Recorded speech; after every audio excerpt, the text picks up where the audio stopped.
Okay guys, isa na muli mapagpalang umaga, tanghali, gabi po sa inyo lahat. Sana po ang lahat ay nasa mabuting kalagayan at ligtas po sa anumang kapahamakan. Saan man po kayo dako ng mundo naroroon. Ako po muli ang inyong likod, Maestro 21 TV, at sa ating video ngayong araw na ito mga kalingap, tayo muli po ay magbibigay ng ating panibagong kuro-kuro, komento, opinion at reaction tungkol nga po dito sa naging isa po sa mga naging paksa o topic po ni Mr. July Paunil sa kanya pong naging live kaninang umaga. At ito nga po ay yung naka-thumbnail po sa kanya na sinasabi, ito daw po si Mang Iking ay para bagang hinahabol ang 30K na supposedly ay para daw po kay TQ. At sinasabi, ayon po sa ating pagkakaintindi sa naging live po ni Mr. July Paunil mga kalingap, ay sinasabi na kung hindi na daw po ibibigay po ni July Paunil kay TQ ay doon na lang po ibigay kay ibigay na lamang po kay Pure Health, kung saan ay siya po ay nasa hospital at maaaring ito ay pantulong po sa medication po ni Pure Health. So yan po yung ating pinakapaksa ngayong araw na ito mga kalinga. Pero bago po yan, shoutout muna kay Kuya Bal Santos Matubang, Ate Edna Vlog, Kalinga Prab, at siyempre kung bagong silip lang po kayo, bagong dating lang po kayo sa ating munting channel, sana po ay inyo rin po tangkilikin sa pamamagitan po ng pagbibigay nyo po ng like, share, and subscribe, at tuloy pindutin na rin po ang notification bell. At nang sa ganon, tayo pa rin po ay magkita-kita at magsama-sama sa susunod pa pong mga reaction videos na ating gagawin. Likewise, mega loud shout out sa ating mga kasamahan po dyan sa Karepa, Kalinga Reactor Party, sa pamumuno po yan siyempre ng ating Presidente Javier De Leon aka Birador. At tangkilikin din po natin mga kalingap ang ating mga kalingap partners, kalingap charity vloggers, lalo na po yung mga nariyan po sa iba't ibang kalingap landing pad na mayroon po tayo sa ating bansa. Okay, so mga kalingap, panoorin po natin o sabay-sabay natin panoorin ang maikling video clip po tungkol po dito sa naging paliwanag po ni Mr. July Paunil sa 30K, di umano'y 30K na hinahabol po nitong si Mang Iking. Panoorin po natin mga kalingap. Okay, ayan, Lorna John, ayan, hindi na dapat tulungan ang family ng Batalero. Ayan, pasang tama. Sa status nila, marapat ko pa bang bigyan ng 30,000? Naman, di ba? Maraming mas mahirap na kung sakali man po magbibitaw ako ng 30,000 na pangtulong. Okay, so na maliwanag po dito mga kalingap sa sinasabi po ni Mr. July Paunil mga kalingap. Okay, so nararapat pa bagang tulungan? Sa inyong palagay mga kalingap ay nararapat pa bagang tulungan ang pamilya ni TQ o ng Batalero family? Okay, so after all what has happened, pagkatapos po ng mga pangyayari mga kalingap, ay kinakailangan pa ba nila ng tulong mula po sa kalingap? Pagkatapos po yung ginawa po nila ng pagpapahiya po sa founder o ama ng kalingap, ay kinakailangan pa bang tulungan pa po sila mga kalingap?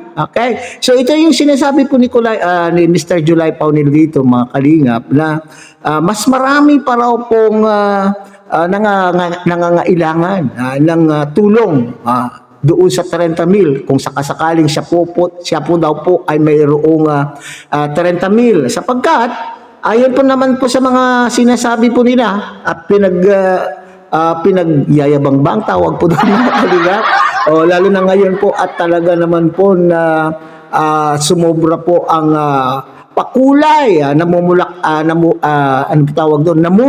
po ang pakulay po sa unang naging live po ni TQ. Kailangan pa ba nila ng ayuda?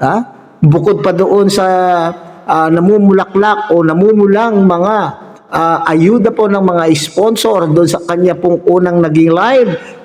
Di ba sinasabi po ni Mang Iking mga kalingap, dala-dala po nila yung mga big time sponsors ni TQ.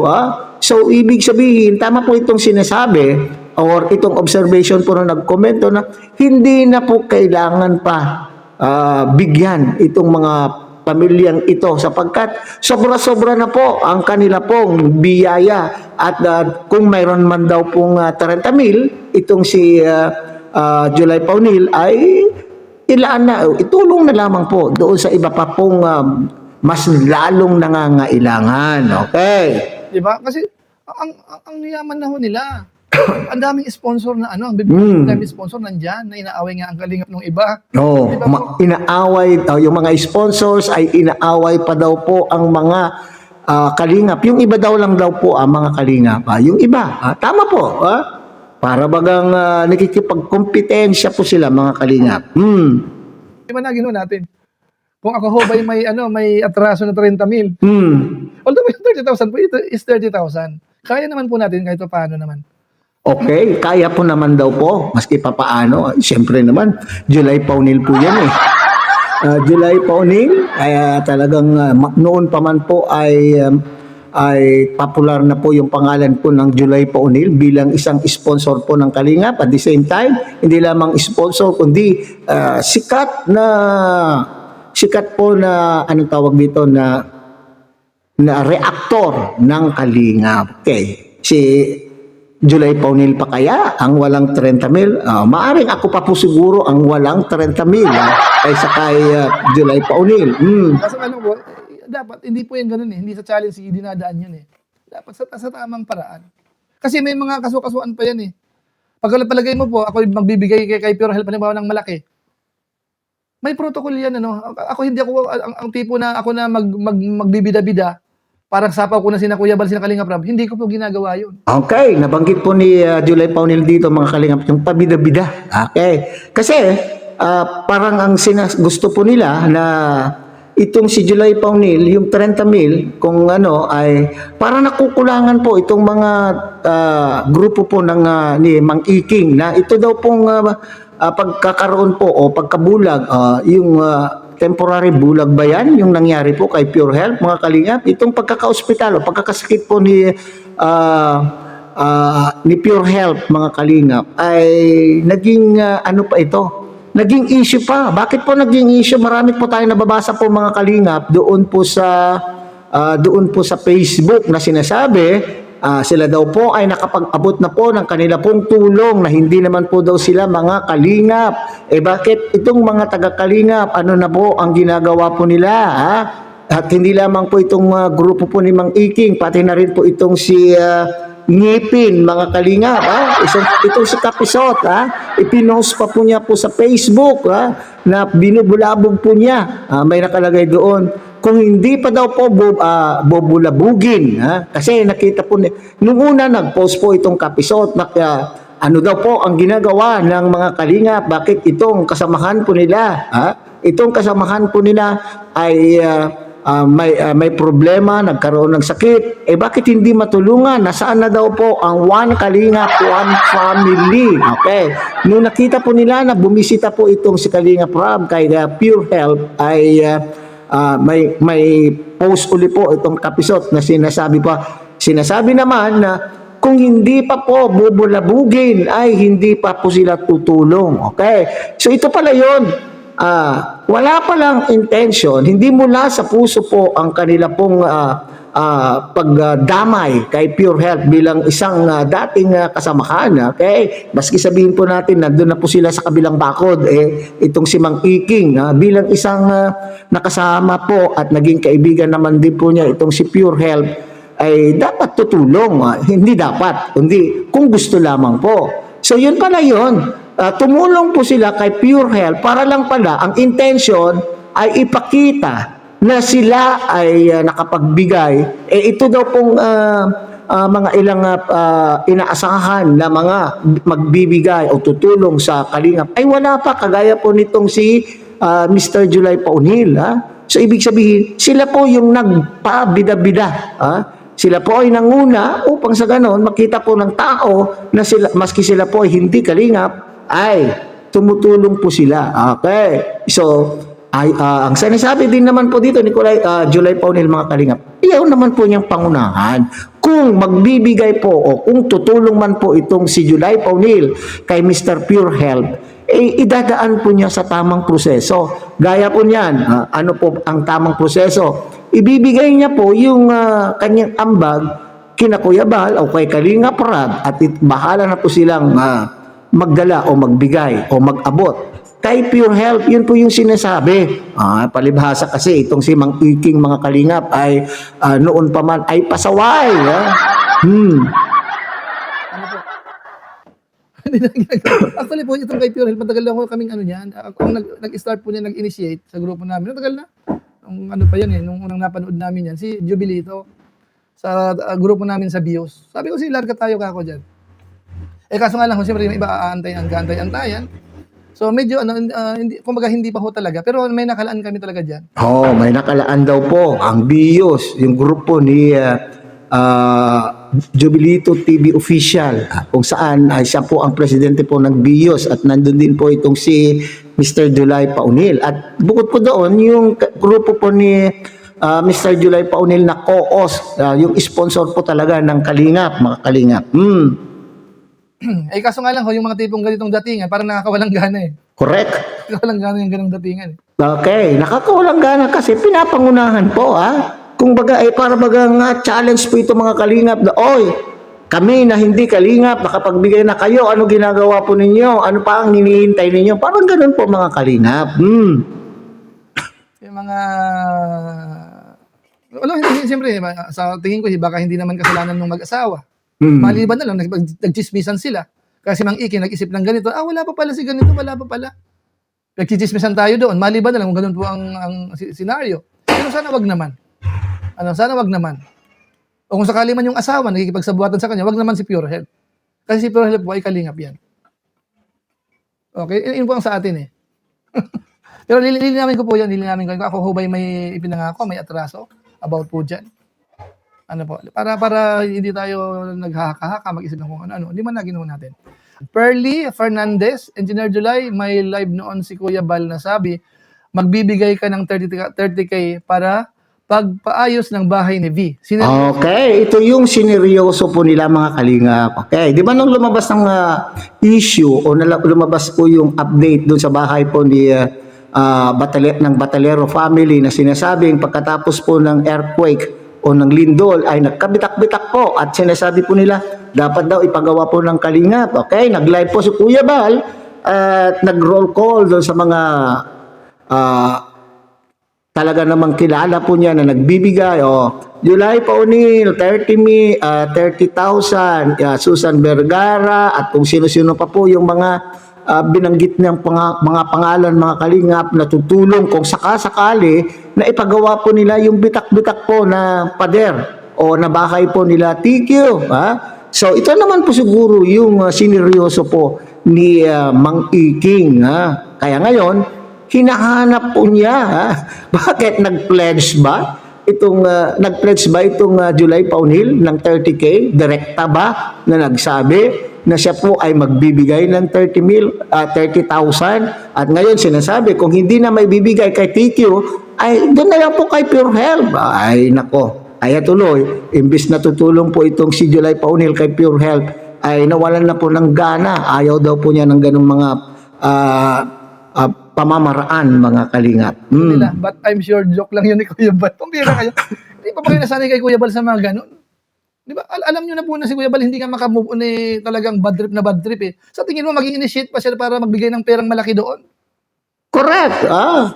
After all ng mga ginawa po ng mga taong ito, di ba nakikita po ninyo na hanggang ngayon, mga Kalingap, ay nararamdaman pa rin po natin na talagang mayroon pa rin nararamdaman itong si Kuya Bal na sama ng loob o sakit. Sakit na nararamdaman sa kanyang puso sapagkat hindi niya inakala na ang pamilyang kanya pong tinulungan ang siyang sisira din sa kanya. Pagkatapos po nung nangyari, may gana pa bagang ito si Kuya Bal na mag-initiate ng mga ganito. Di po ba? Parang ito yung sinasabi. May gana pa baga ang Mr. Bal Santos Matubang na mag-organize o na maghanap ng mga tutulong upang ipagawa ang bahay na yan? Utot nyo. Narinig ko rin po. Ano lang ni Kuya Bal yan eh. Ang titingnan niyo po, yung actual na scenario, kami po hindi kami nagpapabaya po yung about kay Biancy lalo na kasi minahal namin yan eh. Mula ho, pabahay yan, kung ano mga ano ni Kalingap Rab, hindi po nagpapahuli ang COOS dyan. Correct. Ano po, COOS, minsan pang personal natin. Hindi hanggat doon po yan sa sa ceiling, yung repair ng ceiling. Doon natatandaan. So inyo pong matatandaan mga kalingap ay may binabanggit po si Kuya Bal noon nung ipapagawa po yung ceiling. Yung bubong po na sinasabi ay tumutulo ay nabanggit din po na ang COOS po ang ay may bigay din or may ambag doon sa pagpapagawa. Kaya ito yung sinasabi po ni July Paunil mga kalingap. Tulong ko po dyan eh. Hindi kami nagpabaya po dyan kahit paano. Hindi man ganun kalaki pero hindi kami nagpapabaya. Ano po? Pero siyempre ho, after ho nung mga problema, nagkaroon po ng mga issue na nagkatulpuhan na, mga sinabi ng ganito. Tapos nasa Kalingap tayo eh. Sa tingin mo ba magagawa ni Kuya July yun? Anong sasabihin ninyo? Halimbawa po yung Okay, anong sasabihin daw po natin kung halimbawa sa ngayon senaryo, sa ngayon sitwasyon ay itong si July Paunil ay magpapaabot pa rin po ng ganung halaga kay TQ. Ano daw po ang sasabihin po natin mga kalingap? Na itong si July Paunil din po ay may plano baga? Itong July Paunil na lilipat na po kay TQ? Ganun ba yun? Alam po naman natin kung gaano ka-loyal po ang isang July Paunil sa Kalingap. Kung gaano ka-loyal po si July Paunil dito po sa Kalingap. Ngayon, kung magbibigay po siya doon, ano na lamang po ang sasabihin po natin? Siyempre, ibabas po natin siya, di ba mga Kalingap? Yun na yun, nagkatulpuhan na, nagkakaroon na pong mga palitan ng mga pananalita. Lahat itong actual na senaryo na po ngayon, Kalingap against dito sa Team Guapa, sila Mang Iking. Assuming na yan ang senaryo. Tapos after ito nung pag-ayos ng ceiling after nung pag-ayos ng ceiling, ito na ang senaryo. Ngayon kung sakasakaling gagawin ko yon, ako'y magbalaan ako ng 30 mil para dito yan sa pampa-repair sa mga bitak-bitak. Kasi naisip niyo ba, anong sasabihin niyo? Anong sasabihin ng mga Kalingap supporters kung gagawin ko yun? Sa tingin nyo ba magagawa ko yun? Napaka-imposible po noon. Kasi kung sakasakali man ang dami ko ng pera para yung 30 mil ay ganunin ko na lang, hahanap po ako na mas deserve na tulungan, na mahirap talaga. Correct. Okay. So, imbes na tulungan mo po, sila nga po ang nagyayabang. Ang susweldohin daw ay 500 to 1 million ang kanyang channel. At ngayon ipinagyayabang po nila yung mga kulay-kulay po na natanggap po nila nung unang live. So, ito tama po yan. Tama yung sinasabi po ni July Paunil. Marami pa pong mga Kalingap Angels na nangangailangan ng tulong o mas hindi man Kalingap Angels, marami pa pong naghihirap na nangangailangan pa ng tulong na hindi po kagaya po nila. Dami Kalingap Angels sa walang sponsor halos eh. Ba't ko pagsisiksikan dito na una-una, ayaw na sa Kalingap? Nag-isip pa kayo? Umalis na nga sa Kalingap dahil ayaw na niya. Tutulungan po ga? Tama po, Mr. July Paunil. Tama po kayo dyan. Naniwala siguro kay Kuya Bal doon pakulo nung nakaraan. Ibig sabihin, hindi nyo kilala si Kuya Bal pa ho talaga. Kung doon kayo magbabase. Kasi para hanapin ng 30,000 dito, una muna, dapat narinig nyo sa akin, ako'y nangako. Correct. Ako'y nagbanggit dito sa live ko na ako'y magbibigay ng 30,000 para sa ganito. Saka kung sakasakali man ang sinasabi nyo, ibibigay kay Guapa. Ba't mo naman ako pipilitan? Ibigay kay Pure Health. Correct. Kasi pagpalagay natin, assuming, although, without accepting po, kasi imposible ako magbigay pa po eh. Naman ako yung unang naibigay ko po nung araw. Hanggang doon sa ceiling, hanggang doon lang. Tama na yon. So, pagbalagay mo ba, halimbawa, kumbaga, nagkaroon ako ng, naluki-luki ako, nag-decision ako na magbigay ko ng 30 mil. O ba't mo naman papalipat kay Pure Health? Hindi naman sa yung pera eh. Hindi naman sa yung pera eh. Nakuha niyo po. Okay, so mga Kalingap, maliwanag po yan. So, hindi gagawin po ni Kuya July o ni July Paunil ang magbigay pa sapagkat, sabi po niya, tama na po yung kanila pong na-contribute o naibigay na tulong po dito sa pamilyang ito. Kasi, sila na nga po yung umalis, sila na nga po yung umaayaw sa Kalingap. May gana ka pa bagang tulungan ng mga taong ganito, mga Kalingap, At sila na po yung nagyayabang na, At nakalimot na, mga Kalingap, lalo na po itong sinasabi, pagkasinungalingan, ungrateful, kasinungalingan yung sinasabi, hindi naman po kami nanghingi ng tulong, hindi naman po kami ang lumapit upang kami ay humingi ng tulong, sila naman po ang lumapit kami para kami ay tulungan, ay lumalabas. Parang nakalimutan po nila ang nagdaan, mga kalingap. Dami ngayon lumalabas. Ibinabalik yung mga dating o yung mga lumang video kung saan ay sinasabi na hiniling po ito ni TQ kay Mang Iking na sila po ay ilapit po kay Kalingap Rob upang sa ganun sila po ay matulungan. Yun po yung punto dito, mga kalingap. Kaya tama po yung sinasabi po ni Kuya July na wala na, hanggang doon na lamang po. Kasi sila mismo ay pinutol na po nila yung ugnayan po nila sa Kalingap. Okay, so malinaw po, mga kalingap, ha. So hanggang dyan na lang muna tayo, mga kalingap. Ulit ang kilikin po natin Kuya Bal Santos Matubang, Ate Edna Vlog, Kalingap Rob, at syempre sana po inyo rin po tangkilikin ang munting channel na ito sa pamamagitan po ng pagbibigay niyo po ng like, share, and subscribe, at tuloy pindutin na rin po ang notification bell. At nang sa ganun, tayo pa rin po ay magkita-kita at magsama-sama sa susunod pa pong mga reaction videos na ating gagawin. Muli sa mapapalang umaga, tanghali, gabi po sa inyo lahat. Mabuhay po kayo at God bless everyone.